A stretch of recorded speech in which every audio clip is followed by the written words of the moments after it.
Masechet Zevaḥim, Daf Pechet, and this will be the completion of the 9th perek. Kelei halach mekadeshin et halach, umidot yavesh mekadeshot et hayavesh. We mentioned earlier that a temple vessel, klei hakodesh, sanctifies food that is placed into it. Now we are going to add more details to this law and mention that if it's klei halach, if it's a measuring vessel that is designated for measuring liquids, then it only sanctifies liquids that are placed into it. And if it's a measuring vessel for dry measure, then it will only sanctify dry things that are placed into it. And keli halach mekadesh et hayavesh, velo yavesh mekadesh et halach. But vice versa, not so. A kelei halach, if a measuring vessel that's designated for liquids, will not sanctify dry things, and a measuring vessel for dry things will not sanctify liquids. כלי הקודש שניקבו, אם עושים בהן מעין מלאכתן שהיו עושים, והן שלמים, מקדשים, ואם לאו, אין מקדשים.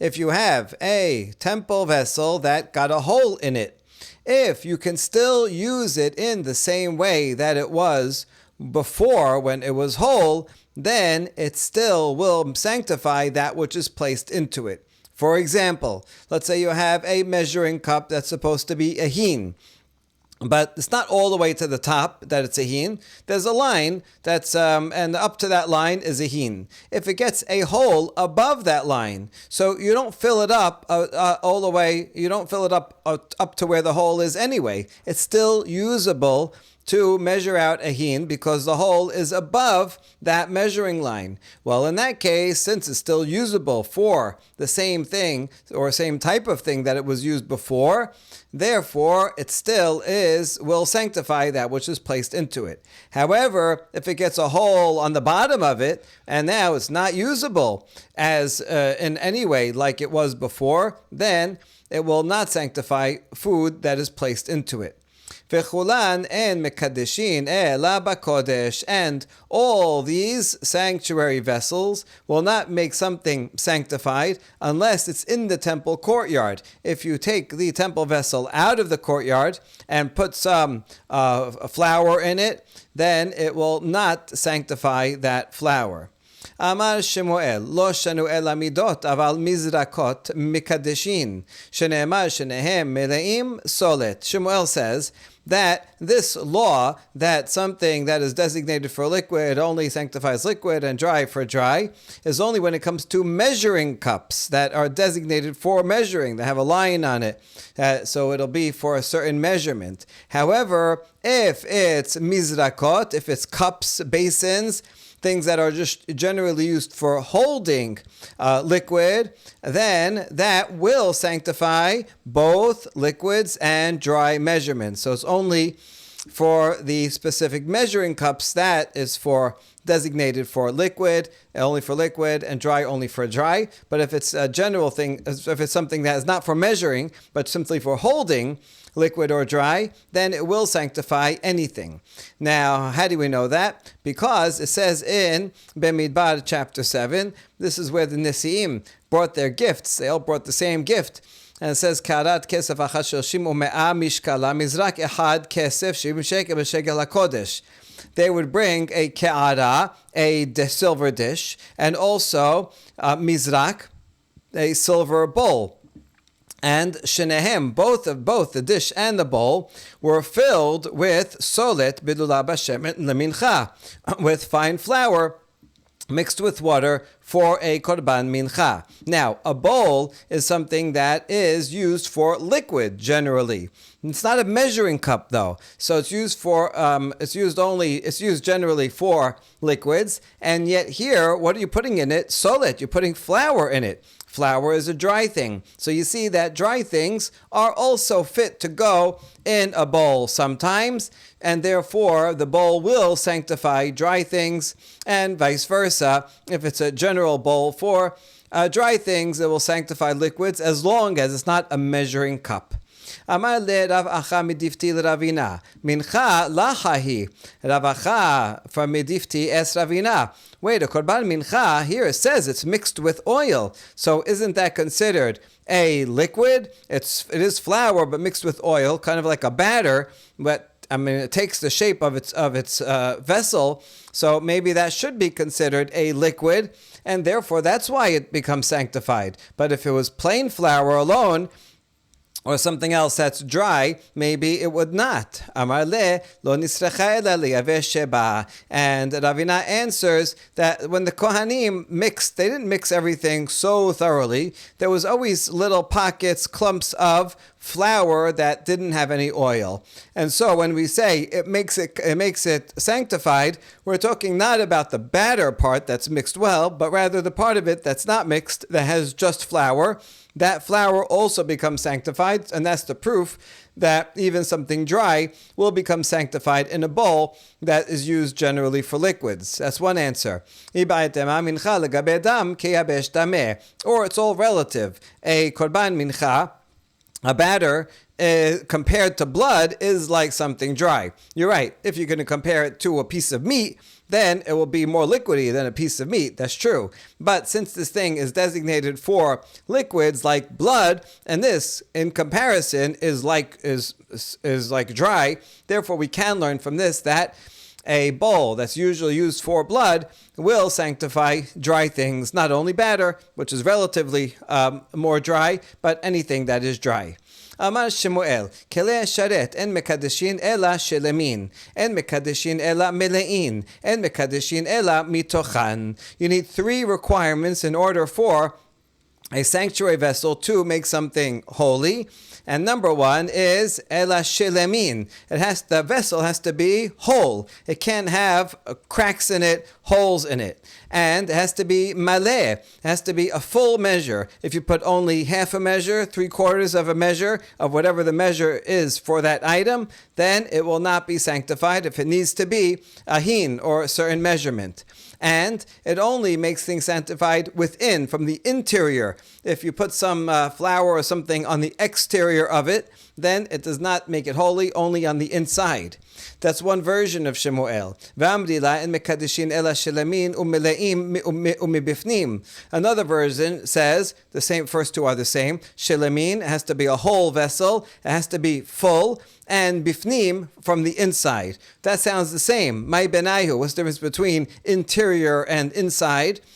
Kika benaihu beruse midot. The difference is whether it's a heaping measure. So heaping measure technically is not inside the airspace of the vessel, because it's heaping above it, but nor is it on the outside of it. It's still like being held inside by the inside of the vessel. And so if you say the first version has to be mitochan, then it has to be literally inside, and the heaping part of it will not become sanctified. But if you say mi bifnim, that just means on the inside as opposed to the outside, and this is still more inside than outside, and it would be sanctified. B'matnita tana en mekadeshin ela shelamin umlein mitochan u bifnim.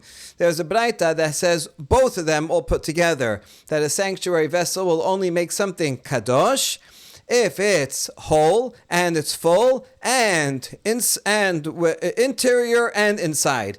Well, that would be superfluous, redundant to say mitochan and bifnim, and so bifnim here may mean inside the sanctuary, that the temple vessel itself has to be within the courtyard, and so that seems like what it would mean according to this version.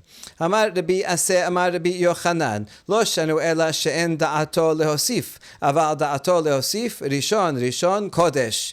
We mentioned that it has to be full. If you fill something up only half of its measure, then it will not become sanctified. Rabbi Yochanan says that's only if you don't have in mind to add more.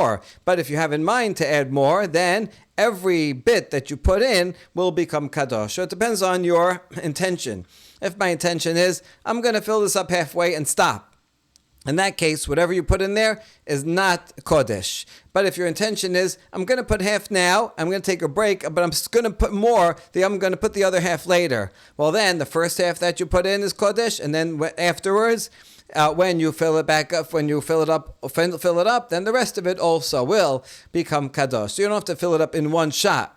Tanya name hachi. There's a braita that supports this. Melein en melein ela shelemin. Amar bi Yoseh ematai bizman she'en da'ato leosif. Aval da'ato leosif rishon kodesh. When we say melein has to be full, that means it has to be a complete measurement of whatever it is that you're bringing. That has to be that much wine, that much oil. Rabbi Yosef says, when do we say that it has to be full? Only if your intention, when do we say that if it's not full, then it will not be kadosh? That's only if your intention is not to add any more. Your intention was only to fill it up a little, then it's not mekadesh. But if your intention is to eventually fill it up all the way, then even the first bit that you put in becomes kadosh. And keli halach mekadesh. Now, service vessel for liquid will not make dry items sanctified, or vice versa. Amar Ravi temarav aseh en mekadeshin li karev, aval mekadeshin li pasel. When we say that it does not make it sanctified, that means it doesn't make it sanctified to the level that you can actually offer it on the mizbeach. If I have flour and I said, okay, this flour I'm going to bring as for a mincha offering. Okay, so now I bring it to the mikdash, and the flour is I dedicated it, but it's only a monetary value. If that flour before the kohen takes it, if it becomes tameh, I can redeem it. It's just a monetary value, and I could switch it for other flour, buy other flour, and bring it. However, once it's placed into a vessel, if it was a kosher vessel for dry food, a dry measure, everything done properly, then it would become sanctified, so that it could then be yidu kemitzah, and then it would be placed on the mizbeach. However, if it's put into the wrong type of vessel, into a liquid vessel, a liquid measurement vessel, then it will not become kadosh, sufficient for putting on the mizbeach. You cannot take the kemitzah, you cannot put it on the mizbeach. However, it is still sufficiently sanctified to make it invalid. So that, for example, if a tivul yom, someone who went to the mikveh, was tameh, went to the mikveh, but it's still daytime, a tivul yom doesn't make regular food tameh, but he does make kodashim tameh. And so this flour, if it was before it was placed in any vessel, if the tivul yom touched it, it would remain tahor. It's just still regular. It's not holy yet. But once it goes into a vessel, a temple vessel, even if it's a temple vessel for liquid, and the tivul yom touches it, it does become tameh. So it is actually somewhat sanctified for stringency to make it pasul. Or if it was taken out of the courtyard, at that point, it would become pasul. So it does become sanctified to some degree. Ika dematni la aha. This statement that Rav said, or Rav Aseh said, we just interpreted as explaining our Mishnah. But there are others that say that line was actually a modification on a baraita that says, and mevi'in menachot unsachim uminchat behema ubikurim min hameduma. One is not allowed to bring a meal offering, that's a regular meal offering, or a wine libation, or the meal offering that accompanies a korban, or bikurim from meduma, a mixture. A mixture can mean a mixture of tiruma. It can't have tiruma mixed into it. And certainly it can't have orla, first 3 years, or something from kilayim mixed into it, because those are totally prohibited to everyone. Meduma is, that's tiruma, which is permitted to a kohen, but prohibited to others. So when you're going to offer a meal offering, wine offering, or fruit, has to be something that is permitted to everyone, and then you can come and bring it and donate it. Vim hevi lo kidesh, and b'diavad, if you did bring it, it does not become holy. Meaning you cannot offer that meal offering that has some flour, tiruma flour, and non-tiruma flour, or orla flour, and non-orla flour mixed into it. you cannot bring it. It does not become sanctified, even if you put it in a vessel. And Amar Rav, Item Rav Aseh, lo kidesh li karev, aval kidesh li pasel. And so on this statement in this baraita that Rav, or some say Rav Aseh, said that when we said it does not make it sanctified, it doesn't make it sanctified to bring on the Mizbeach, but it will make it sufficiently sanctified such that it can become disqualified. If Tvul Yom touches it, it will become Tameh. Tenor Banan, Kele Kodesh Shenikebu, En Matichin Otan, Ve'en Matichin Letochan, Abar. If a temple vessel gets a hole in it, you can't melt it down, melt that area in order to seal it, nor can you take other lead and melt it to fill in that hole. Nifgemu en metakenin ota. If it gets damaged, you gets a crack in it, you cannot repair it. Sagin shenifkam en mashhizin et pigimata, nishmeta en mahazirin ota. If a knife was damaged, you cannot sharpen the place where it gets damaged, and if the blade's separated from the handle, you cannot attach it back together.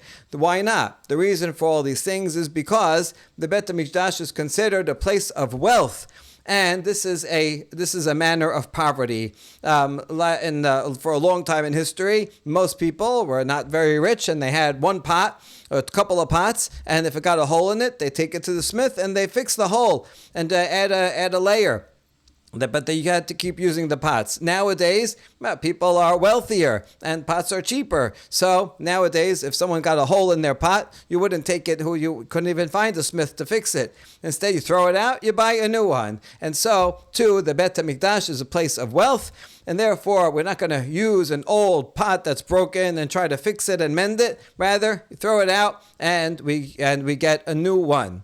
Abba Shaul Omer, Sakin matrefet hayta bamikdash v'nimnu aleh kohanim ugnazuha. A story that one time there was a knife that the metal was soft and easily bent and damaged, and it would make animals terefa. When you tried to use it for shechita, because the metal was not so good, it would make it terefa. Rather than fix it, the rabbis had a vote, and they decided they had to put it away and not use it anymore.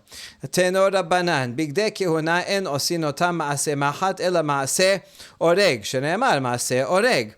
Braita teaches that the bigdei kehuna, the clothing of the kohanim, is not made by needlework and then you stitch the parts together, but rather it's woven, all one woven piece. Nit ga'alu en mechabesin lo benete velo be'ahal. If it gets dirty, you cannot launder it with natron or soap. These were the common things that were here. Here's a picture of one common things that were used as detergents in the olden days. And this is for a similar reason.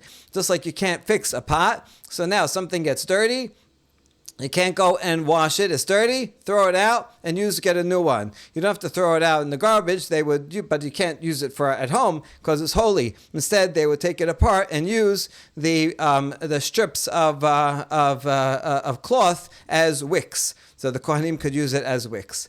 Now it says you can't use soap, but what if just water? Can you wash it just with water?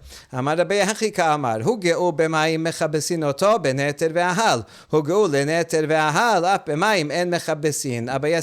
explains this is what it means. If it got dirty, so only a little dirty, so that it would only need water to wash it off, then you can use natron and soap because it's only a little bit dirty, so then you can clean it. But if it's so dirty that water would not be sufficient and you need natron or soap to get the stain out, then you cannot use natron and soap, you cannot clean it, you have to get a new one. And others say, no, you can't wash it at all. Even if it just gets a little dirty and it would only need water, you cannot wash it at all because this is a place of poverty, not wealth, and the Kohanim should always be wearing brand new garments. Once it gets dirty, that's it. Use it for wicks, and we replace it with brand new garments. תנו רבנן, מעיל כולו של תכלת היה, שנאמר ויעש את מעיל האפוד כליל תכלת. the Braita teaches that the robe of the Kohen Gadol was made entirely out of techelet wool. As the Pasuk says, and he made the robe of the ephod of woven work, all sky blue techelet. Shulav kesad. What about the bottom of it? So here is the ephod, and here is the bottom, the hem, that was made in a different way. Maybe techelet ve'argaman ve'tolat shani shezurin ve'oseh otan kemin rimonim shelo pitechu pihen uchmin konaot shel kenasot sheberashet tinokot. Regarding the bottom hem, the Pasuk says they made upon the skirt of the robe pomegranates of sky blue, purple, and scarlet twined. So you see that it can't be only techelet, it has to be also purple and scarlet. So what did they do? They brought techelet and purple wool and scarlet wool and twined them all together, and they made pomegranates that have not opened their mouth, meaning that they're not ripe, so they're closed. And they had the shape of cones of helmets that children would wear. I guess they had toy helmets, and so it'd be a helmet with some kind of cone on top, some kind of pointy thing, and that would be similar to the closed rimonim, and so it would look similar to these helmets that the children would wear that had some kind of cone or pom-pom, something at the top, for as a decoration. Umebi shibrim ushnaim zagin shebahen shibrim ushnaim inbalin ve'tole bahen. And since the Pasuk said they made bells of pure gold and put the bells between the pomegranates. So how do you do that? Well, you bring 72 bells. So the outer part would be golden bells, and inside them, each one got one clapper, so 72 bells, 72 clappers, and put the clappers inside the bells. Some say that the pomegranate was the clapper inside the bell. Some say that it alternated bell clapper all around. Ushiloshim v'shisha besad zeh ve'ushloshim v'shisha misad zeh, and there were 36 on one side of it and 36 on the other side, for a total of 72. Rabbi Dosa Omer Mishum Rabbi Yehuda Shiloshim v'shisha hayu shemone asre misad zeh u'shmone asre misad zeh. However, Rabbi Dosa says the name of Rabbi Yehuda was half the number. There were 36 such bells, 18 on one side and 18 on the other side.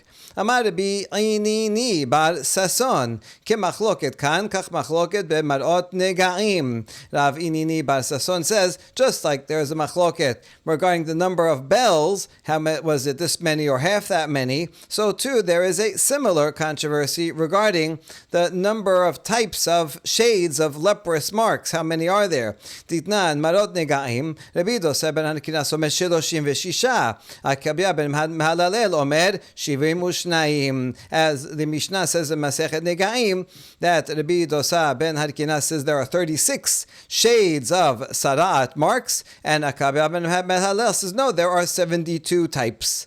Since we quoted him already, let's quote this sage again. Lama nismecha parashat korbanot parashat bigdei kehuna lomar lecha ma korbanot mechaperin af bigdei kehuna mechaperin. So finally we have some agadah. For those of you who've been asking for agadah for a long time, here you go. Why are the laws about korbanot, the first 7 chapters of Vayikra, next to the laws regarding the clothing of the Kohanim, which is in Vayikra chapter 8, to teach you, just like sacrifices atone, so too the Bigdei Kehuna also provide atonement.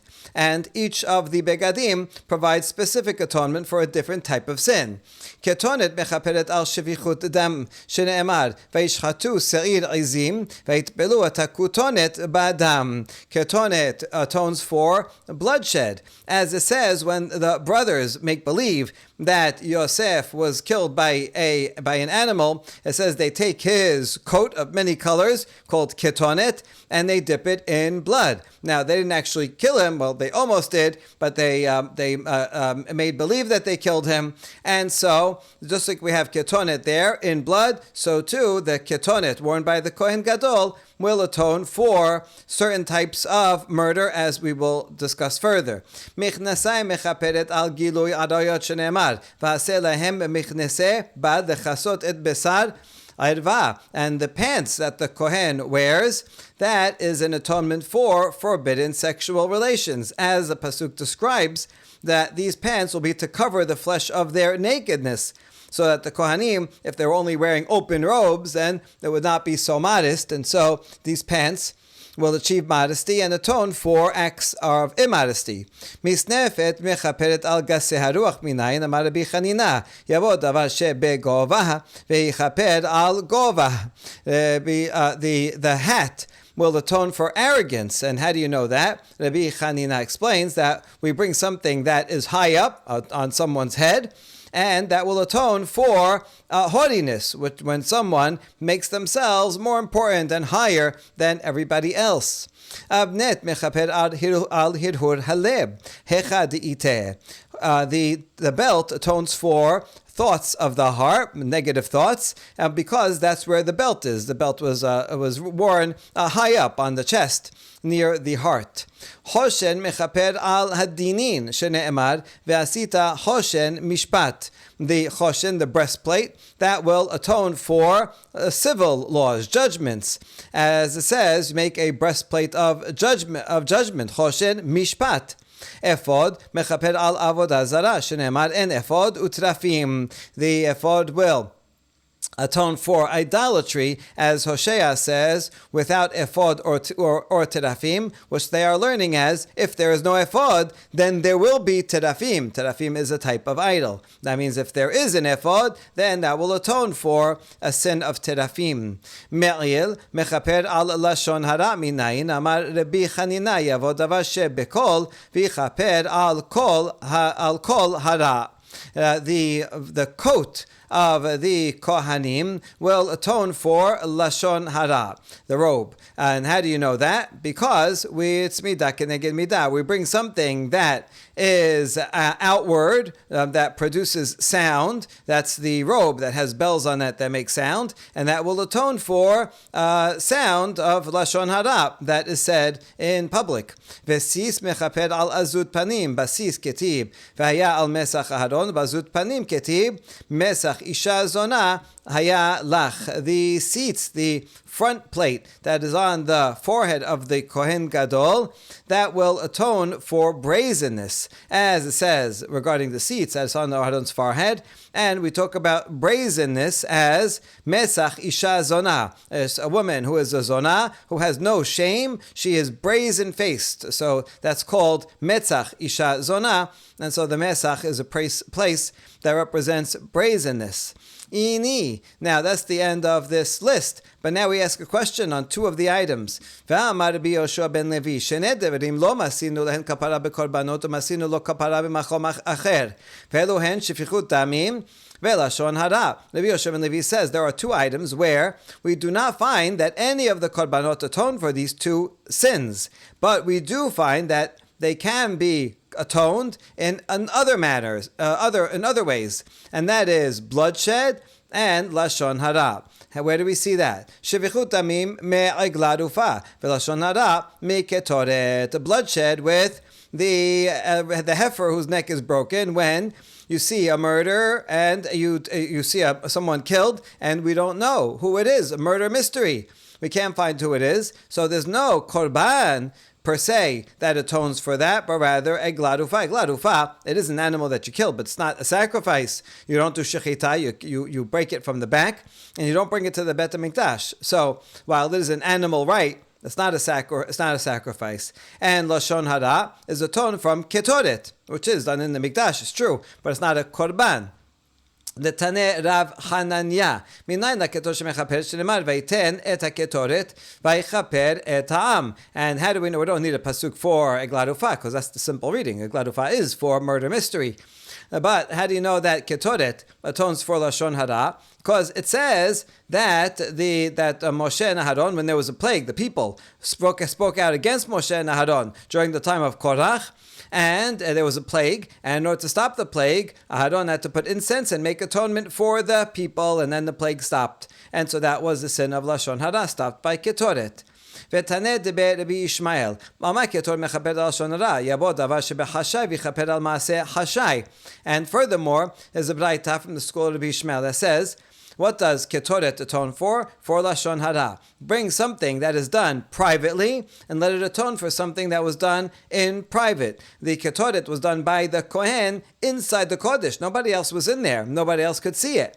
And on the golden altar. And so, since that's in private, that can atone midah keneged midah for lashon hara, which generally is done in private. People, just a small group of people talking to each other.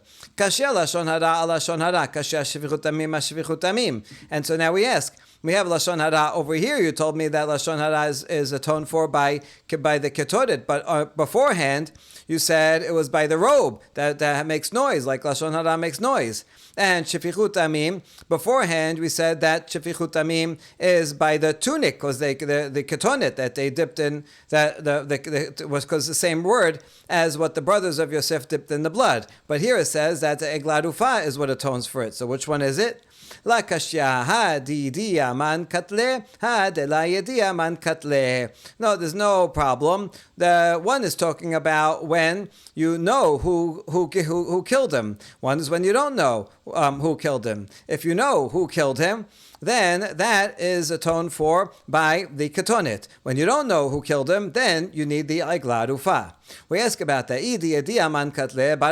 Hold on. If you know who the murderer is, then he gets capital punishment. We don't atone for it with the ketonet. We kill the murderer. No, b'mezid v'la trubeh. No, we're talking about where he did it on purpose, but there was no warning, and so we can only give capital punishment if there's warning by witnesses and the whole process. Then it gets capital punishment. But let's say there is a murder, we have witnesses, so we know who did it, but there was no warning, so we can't give him capital punishment. That is atoned for from the wearing of the kohen. But when the kohen wears the ketonet, ve'lashon hara, alashon hara nami lakashya ha besin'a ha befarhesya. And the two examples of lashon hara also are not a problem. If it's done in private, then you need the ketoret, because the ketoret, we said, that is burnt in private, and that will atone for lashon hara that is said privately when it's only one person giving a rumor, spreading a rumor about someone to someone else, a private lashon hara, that is atoned for by the ketoret. However, when it's in public, we mentioned that the robe has the bells on the bottom that make a lot of noise in public. And so that's for lashon hara, that one says something bad about somebody else in public, that you need a different type of atonement. That's when you need the robe. Hadran alach hamizbeach mekadesh. Baruch Adonai leolam. Amen ve'amen.